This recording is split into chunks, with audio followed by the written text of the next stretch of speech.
Welcome back, awesome math students. Today we're going to be talking about functions as tables and graphs. So today in class we talked about how to plot points on a coordinate plane, and we talked a little bit about functions and domain and range. We're going to come back and hit that again next class, but if we look at it, the big picture is that we can represent things on a coordinate plane, on a graph, but we can also represent the same thing in tables, and we can also represent the same thing as an equation. So I want you to think of this as an equation machine. So if you see this picture that I put here, we've got this nice little robot guy, and I want you to think of the x as our input that is going into the machine. And then we process it through an equation. Say our equation is 5x, like the example we had today in class. And then what comes out is the y, or the output.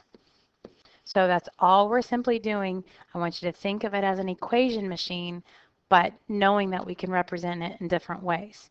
Sometimes we represent it using a graph, sometimes we represent it using a table, and sometimes we represent it using ordered pairs.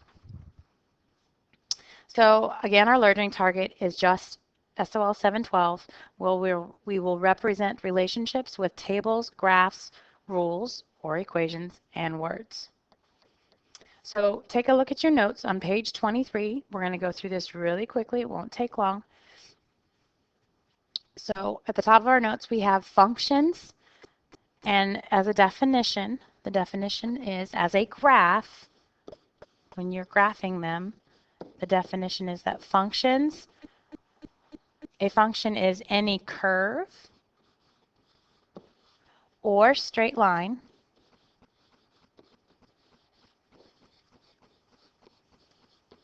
It could be a straight line. It could also just be a series of points, such that any vertical line, remember I talked about the vertical line test? So we're saying that as a graph, the function is any curve, that could be like this, or it could be a straight line like this, or like this, or like this, that a vertical line would pass through the curve or line only once. So that's what we're looking for. For something to be a function, let me get rid of this stuff here. We can only pass through one point at a time. Remember we talked about that vertical line. We did that today on our classwork. And the other piece is to know that that can be represented as a table of values, a graph, or a set of ordered pairs, which we also call a relation.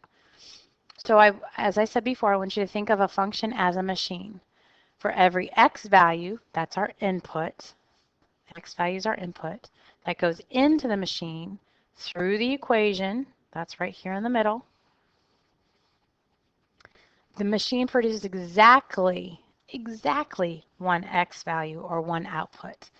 So that means that I have this rule, I have this equation, y equals 2 times x. So if I plug in 0, I know that I'm only going to get one answer. I'm not going to get that if I plug in 0, 2 times 0 is always 0. I'm not going to get 5. I'm not going to get 3. It's saying that when I plug in one input, 0, I'm always going to get the same answer because that equation isn't changing. That's basically in a nutshell what a function means. So if we look, remember we said it can be represented in different ways. So let's look at this example. I have my rule. Here's my rule right here. That would be in the middle of my machine. And if I sometimes they ask you to just plug in random numbers. So I'm going to start with -1, 0, 1, and 2. And I'm going to plug each of those inputs. Remember, this is your input or your domain. I'm going to plug that into the equation. So here, I'm just plugging it in. I have the opposite of -1, or the negative of -1, plus 8. So if we simplify that, we have a negative and a negative, which becomes a positive.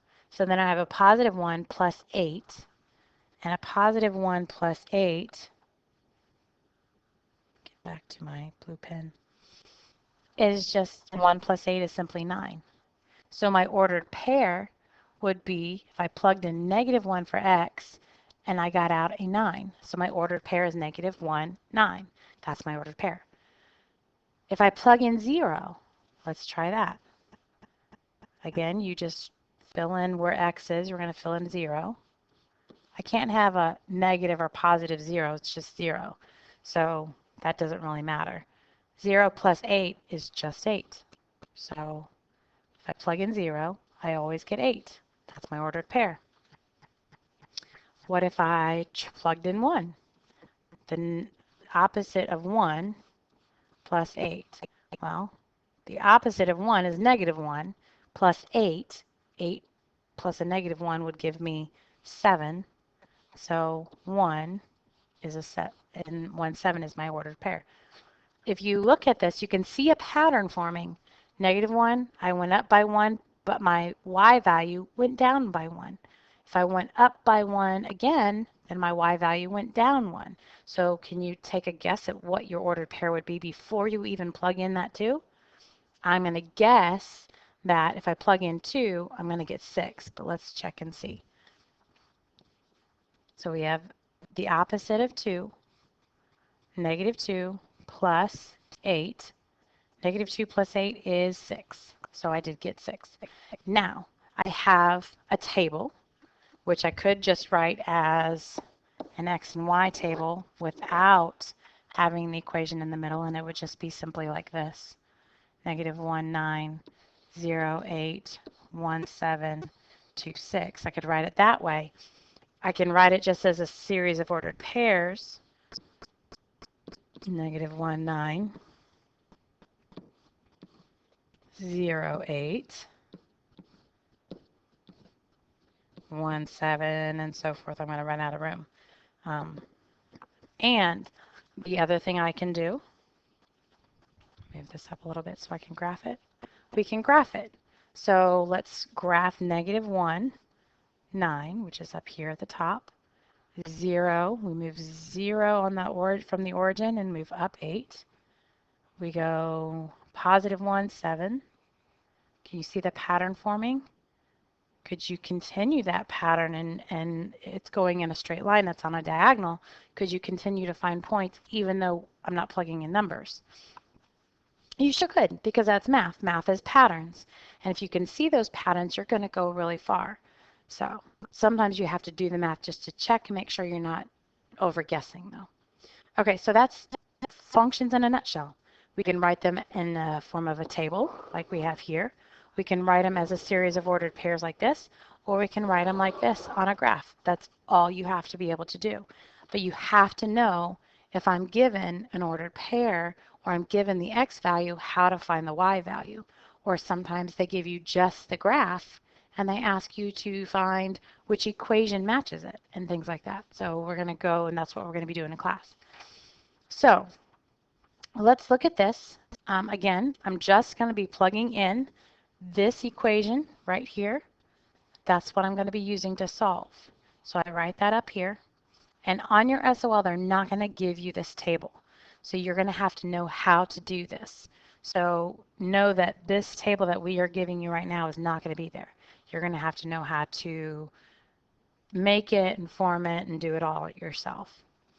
Okay, so if I take -2 and I plug it into my function or into my machine, I have a -2 times another -2 minus a -2. That looks confusing because it looks like -2, -2, -2, but it's not. We have a -2 times a -2.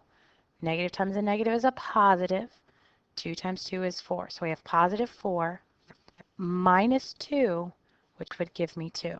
So my ordered pair would be -2, 2. And you can use your calculator. If you have one at home, go ahead and plan on using it. Again, I'm just going to plug in my input. This is my input to see what is going to come out of my machine, my output. So if I plug in -1, -2 times a -1.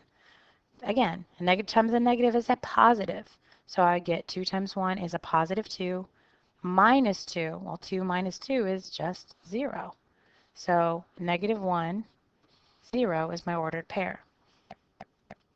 Then if I plug in 0, of course that's the 0 product property. Anything times 0 is 0. So negative 2 times 0 is 0. Minus 2 gives me a negative 2.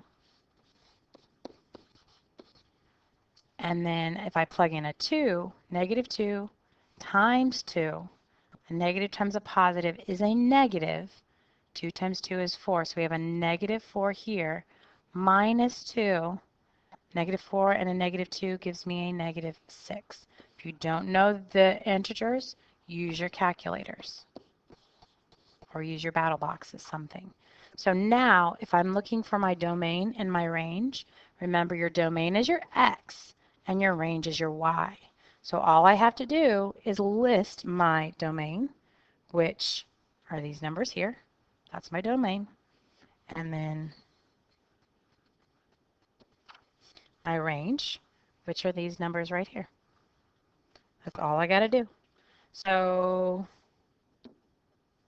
erase that little 4 so it doesn't get confusing. I'm going to change colors so it's not confusing anymore.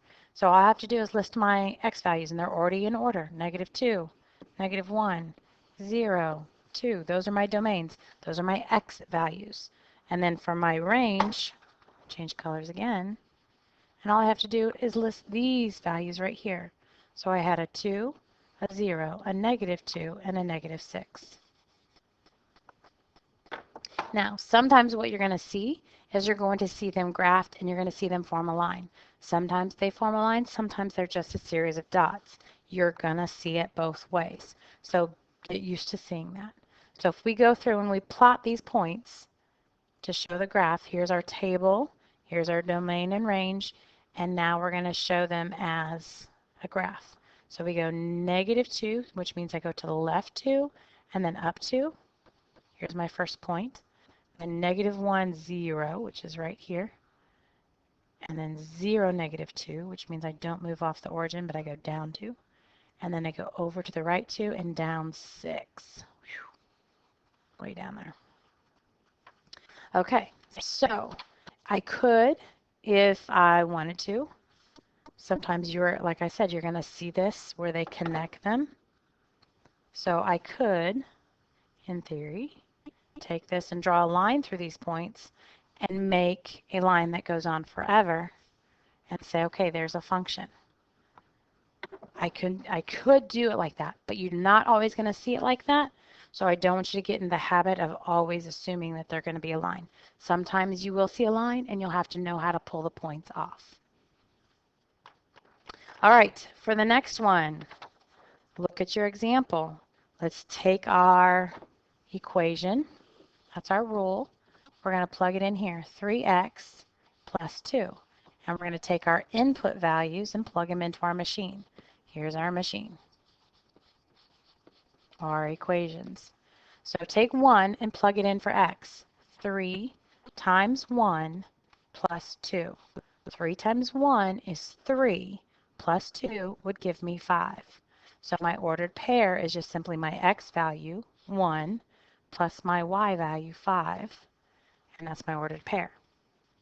So then my next value I'd plug in is 0. 3 times 0 is 0, plus 2 would give me 2. 0 plus 2 is 2. So 0, 2 is my next ordered pair. And I have 3 times a negative 1, which would give me a negative 3, plus 2, a negative 3, and a positive 2. 3 is bigger, so I'll have a negative answer. How much bigger is it? 3 minus 2 is 1. So my ordered pair would be negative 1, negative 1. And my last one, 3 times a negative 2. 3 times 2 is 6, but I have a negative in there, so it's negative 6, plus 2 would give me a negative 4. So a negative 2, negative 4 is my ordered pair. Again, you've got your ordered pairs here. You've got your table values. We can go ahead. I'm going to let you do the domain and range on this one. It'll be on your Edmodo quiz. And I'm going to go ahead and show you how to graph them. So we have 1, 5, over 1, up 5. Then we have 0 over 0, but up 2. We're going to go -1 to the left and then down 1. And then we have a -2 and down 4. 1, 2, 3, 4. Okay, so again, I could draw a line, but I could just leave it like that where it's a series of dots. You can see it both ways. Again, you're going to be doing the domain and the range for your Edmodo quiz, so make sure you write those down. I'm also going to let you go ahead and try number 3 on your own for your Edmodo quiz so that you can show me that you know how to plug in your equation and solve for each of your things. I'm going to ask for your domain. I'm going to ask for your range, and I'm also going to ask for your ordered pairs. I'm not going to ask for the graph, but I'm going to be asking for the ordered pairs so I know you know what you're doing. Okay, we will see you in class. Make sure you're doing your homework. Make sure if you have outstanding projects that you're getting those done and turned in. Grades are due on Thursday. Have a great evening.